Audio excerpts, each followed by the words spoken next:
Gostaria de te fazer uma pergunta aqui sobre a CPI da pandemia. Na verdade, várias perguntas dentro de uma só. Porque é o seguinte... Eu me entreguei aqui que a pergunta foi combinada no chat, porque eu coloquei o tema antes da pergunta ser feita. Você percebeu? Isso não é pergunta, isso é provocação. Não, mas é muita coisa. É o seguinte, Murilo. Primeiro é o seguinte. A CPI da pandemia, ela ia acabar agora, a data, né, dos primeiros 90 dias dela terminaria ou final de julho ou agosto, dependendo se houvesse recesso, se houver recesso do Congresso Nacional ou não. Ela vai ser prorrogada muito provavelmente até novembro. Então, primeira pergunta é justamente se essa prorrogação ela acaba não deixando o governo ainda numa situação delicada, justamente no segundo semestre, onde a gente acabou, por exemplo, de falar que reforma tributária deve ser votada em agosto. Qual é o cronograma da reforma administrativa? É a Câmara votar entre agosto e setembro, e depois ir para o Senado. Enfim, a pauta do segundo semestre parece robusta, parece bastante densa. Essa é uma pergunta, então. Outras coisas é o seguinte, o próprio Luiz Miranda falou que ele já escuta algumas pessoas do Centrão dizendo que vão deixar o governo. E aí, nesse final de semana, teve uma matéria aí do Kassab dizendo que as denúncias são graves e tudo mais, e que o PSD eventualmente pode ter até uma postura mais dura em relação ao governo. Vale dizer que o PSD tem 2 membros, inclusive o presidente, Omar Aziz, e o Otto Alencar, que são 2 bastante incisivos ali, dessa ala mais independente contra o governo. Além disso, Murilo, essa CPI ela promete fazer mais barulho ainda. O Randolfo está dizendo que vai entrar no Supremo com a questão de prevaricação. Na PGR.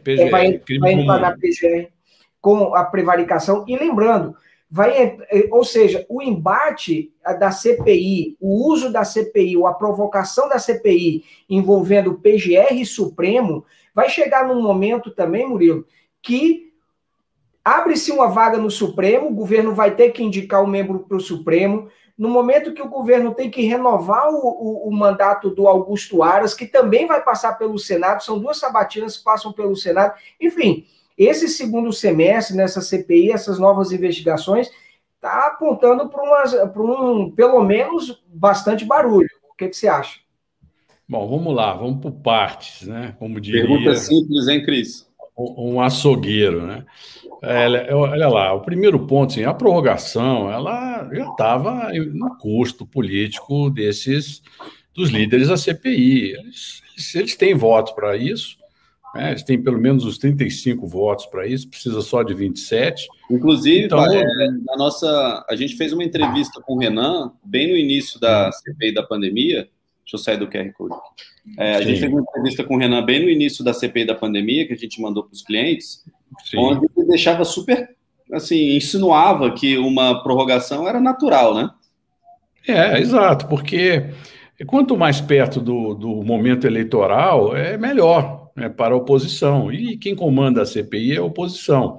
Então, ela indo até novembro, ela invade, né, o início do ano eleitoral, que começa em outubro. Então, sem dúvida, isso era parte do processo. E paradoxalmente, interessa a todos essa questão, menos ao Bolsonaro, é evidente. O mundo político o sustenta, claro que sim, porque aumenta a dependência. Isso é uma questão que está relacionada aí às denúncias do Miranda.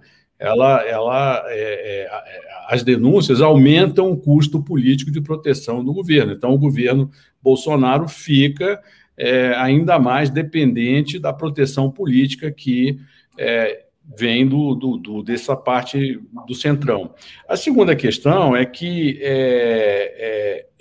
o episódio vai testar a competência política do governo, que não é lá das melhores, né? A gente sempre nota que o governo dá sempre alguma escorregada, né? Dá uma trombada, dá um encontrão, e isso, com as denúncias aí que vieram na semana passada, terminam ampliando o desafio o desafio da coordenação política e de se entender com o Congresso Nacional.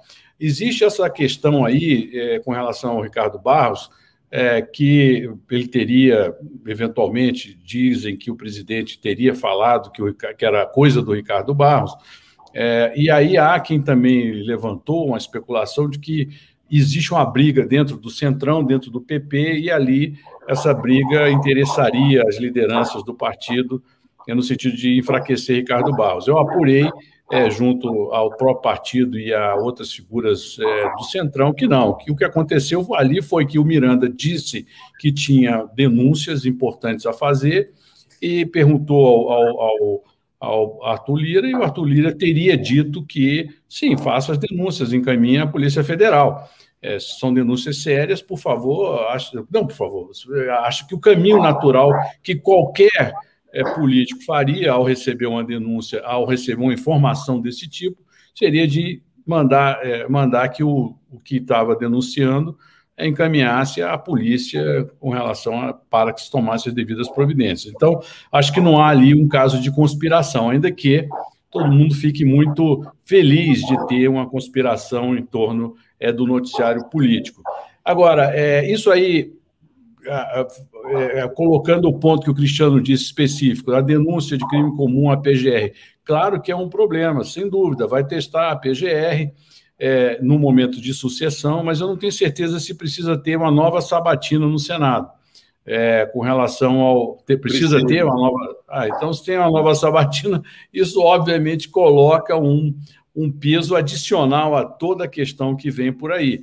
Agora, o governo é majoritário na Câmara, no Senado, e tem condição de aprovar, de reaprovar a recondução, aprovar a recondução de Augusto Aras para a PGR, como também tem condição de aprovar a indicação do novo ministro do Supremo Tribunal Federal. No entanto, como eu disse no início de tudo, da minha intervenção sobre o tema, aumenta tanto o custo político quanto desafia a capacidade do governo de coordenação política, que não é das melhores. Então, isso, sem dúvida, retira a energia do governo, coloca o governo no corner, coloca o governo com más notícias nas manchetes e vai tumultuando o ambiente. Ainda bem que, aparentemente, quer dizer, ou não aparentemente, mas o Congresso tem se mantido reformista e avançando com as agendas, como foi a aprovação da própria medida provisória da Eletrobras. Enfim, estão mostrando que o Congresso consegue, de alguma maneira, separar o debate legislativo da questão política que envolve a pandemia. Bom, eu fico por aqui para responder mais perguntas e dar tempo para outras perguntas relacionadas ao tema, Cristiano.